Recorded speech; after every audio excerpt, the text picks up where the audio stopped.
हाँ तो दोस्तों बात करते हैं राकेश प्लास्टिक टेक्नोलॉजी चैनल में। तो जय हिंद दोस्तों, उम्मीद करते हैं ये वीडियो काफ़ी बेहतर रूप में पेश करते हैं। बेंड इन मोल्ड पीस, आपका जो पीस होता है इंजेक्शन मोल्डिंग मशीन का एक टॉपिक है ये। तो मस्त बस तो जैसे हम कोई आइटम बन रहा है हमारा कंटिन्यूस में है, तो क्या करेंगे, अब पीस हमारा बेंड हो रहा है ऑटोमेटिकली। तो यदि पीस मोल्ड में से निकालते समय मुड़ जाता है, पीस बेंड होना कहलाता है। जैसे कोई पीस है निकाल रहे हैं, मुड़ जाए तो वही पीस हमारा बेंड कहलाएगा। ठीक है, उसे बेंड बोलते हैं, मुड़ा हुआ तो झुका हुआ, ठीक है, कहलाता है। यह प्रॉब्लम ज़्यादातर एक्राइलिक मटेरियल में आती है। एक्राइलिक PMMA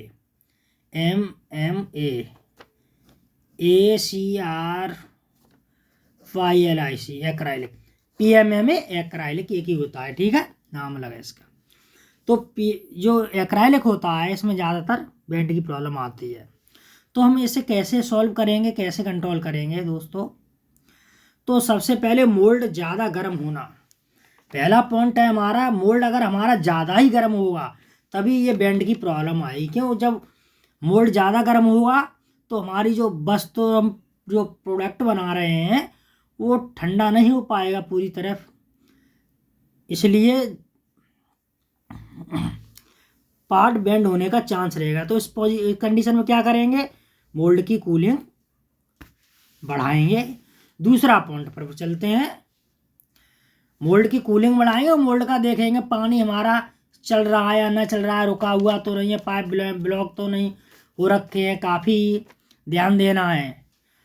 दूसरे पॉइंट पर चलते हैं, कूलिंग टाइम का बहुत कम होना।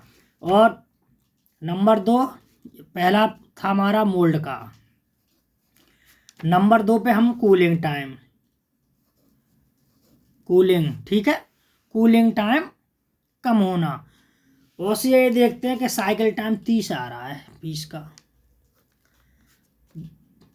मान लीजिए साइकिल टाइम 40 आ रहा है, कहेंगे घंटे में 90 ही शॉट निकल रहा है, रिक्वायरमेंट ज़्यादा है इसकी। क्या हुआ, कूलिंग टाइम कम कर दिया, 30 आने लगा, 120 घंटे के दे रहे हैं, एक्यूरेसी बहुत अच्छी आ रही है। ये प्रॉब्लम नहीं देख रहे कि हमारी बेंड क्या प्रॉब्लम क्या आएगी पार्ट के अंदर, वो नहीं, एक्यूरेसी से मतलब है। तो इस कंडीशन में क्या होगा, पार्ट खराब आएगा, एक्यूरेसी क्या करेगी। तो दोस्तों जिस पार्ट के अंदर जितना समय और कूलिंग टाइम निर्धारित हो वस्तु के अनुसार उतना ही रखते हैं।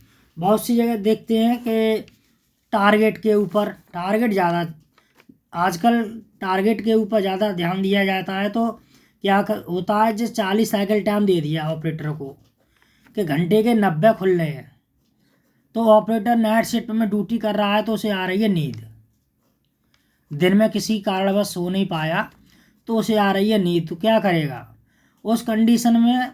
2 घंटे वो इसका ये कूलिंग टाइम है, चोरी से चुपके ये कर लेगा यहाँ 30, कूलिंग टाइम कम करके साइकिल टाइम 30 कर लेगा, 120 खोलेगा घंटे में जड़ाजड़। क्या होगा, 9 90 100 130 यानी 30 डाई पर घंटे में 3-4 घंटे चलाएगा, 1-2 घंटे का निकाल ही लेगा एवरेज, वो अपना शाम सुबह तक प्रोडक्शन पूरा कर देगा 90 के टारगेट से।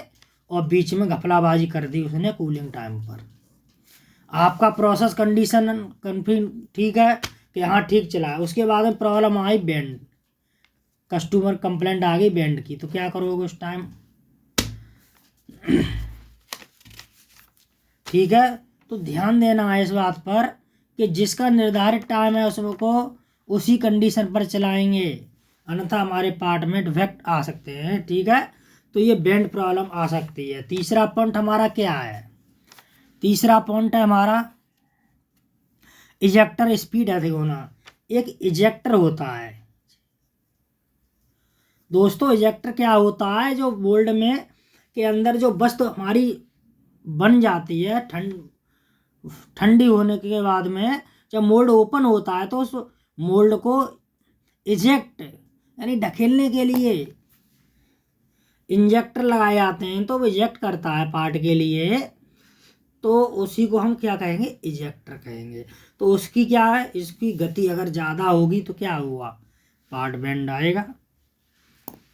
कोई ये पार्ट है, ठीक है, गर्म है ठंडा हुआ, अचानक धक्का लगा दो, क्या होगा, झटका देगा यहाँ। तो वही स्पीड आपको कम करनी है इलेक्टर की, आस्ते आस्ते यानी स्लो मोशन में करनी है। अगले पॉइंट पर बात करेंगे, चौथे पॉइंट पर। ये भी आपका सही है, तो हम चौथे पर जाते हैं।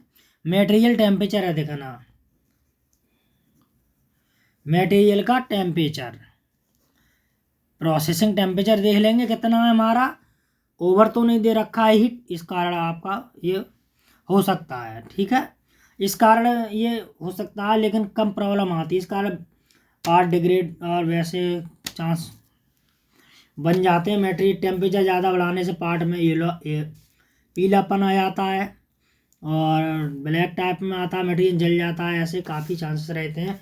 पर ये भी बहुत नॉर्मली आता है, पर ध्यान देंगे टेम्परेचर पर मटेरियल का होना चाहिए, नहीं ओवर फ्लो होनी चाहिए, ठीक। तो आगे बढ़ते हैं, इसका मटेरियल का टेम्परेचर अधिक होगा तभी बेंड आएगा, ठीक है। तो हम उसे हिसाब से रखेंगे स्टैंडर्ड के अनुसार अपने। अगले पॉइंट पर होते हैं, पीस का मोल्ड में 5 नंबर पे पॉइंट पे हम बढ़ते हैं, ठीक है। पीस का मोल्ड में चिपक जाना, इसे रोकने के लिए सिलिकॉन स्प्रे करेंगे। अगर कंटिन्यूस सब काम ओके आपका, तो मोल्ड में पीस छपक जाता है, तो छपक के आ रहा है तो क्या होगा, छपक जाएगा, इंजेक्टर मारेगा तो वहाँ पर बेंड होगा, तिरछा हो जाएगा। तो इस कंडीशन में क्या करेंगे, सिलिकॉन, इस कंडीशन में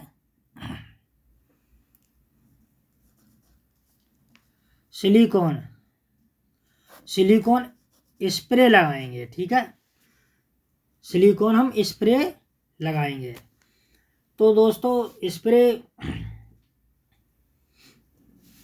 लगाएंगे सिलिकॉन, जबकि पहले चेक कर लेंगे मोल्ड का हमारा कूलिंग टाइम, ये टाइम, ये नहीं कि मोल्ड के अंदर पीस निकलता है और ओके आसानी से, और इस सिलिकॉन लगाते जा रहे हैं तो बेंड नहीं होगा तो क्या होगा, ठीक है। तो सिलिकॉन भी उस हिसाब से लगाएंगे, अगर हमारा ये मोल्ड से ही काम चल जाए या कूलिंग से चल जाए या तो ठीक है, इसलिए तो अगर सिलिकॉन लगा तो कॉस्टली हो जाएगी, तो इसलिए कम से कम यूज करेंगे सिलिकॉन। और सिलिकॉन लगाने से एक दो प्रॉब्लम जनरेट और भी हो जा सकती है। अगर ऑपरेटर ज़्यादा सिलिकॉन लगा देता है तो क्या होगा, सिल्वर से टाइप में दिखेगा और कार्ड में स्प्रे के निशान आएंगे।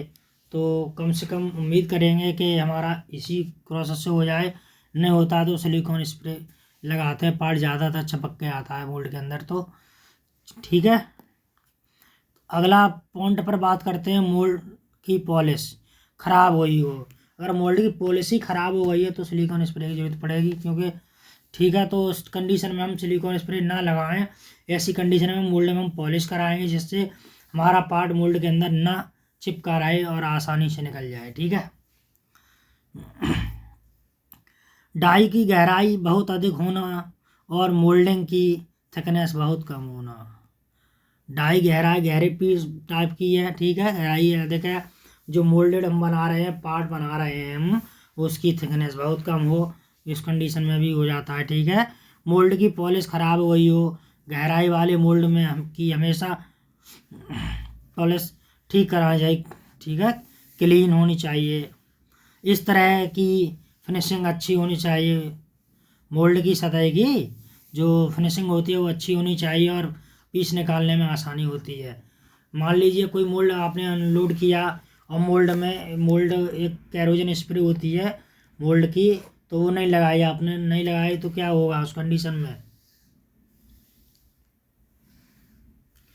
तो उस कंडीशन में क्या हुआ, तो मोल्ड आपने अनलोड कर दिया, 2 महीने के लिए रख दिया ना, उसके ऊपर रैपिंग रोल ने कुछ लगाया, तो मॉइस्चर मोल्ड एब्जॉर्ब कर लेगा, तो उसमें जंग टाइप में लग जाएगी। उसके बाद में आप प्रोसेसिंग करेंगे, प्रोडक्शन पर लेंगे, तो उस कंडीशन में क्या होगा, पार्ट उसमें चिपकेगा ठीक है, तो क्या होगा, इजेक्टर हो गया आपके यहाँ, बेंड निकलेगा पार्ट। ठीक है, तो इस कंडीशन के लिए मोल्ड को उतारते टाइम एंटी कोरोजन स्प्रे का यूज जरूर करना चाहिए। ठीक है, ऐसे इतने पॉइंट बताने पर भी आपका ये प्रॉब्लम पूरी सॉल्व हो जाएगी। थैंक यू दोस्तों, मिलते हैं अगले वीडियो में, तब तक के लिए धन्यवाद।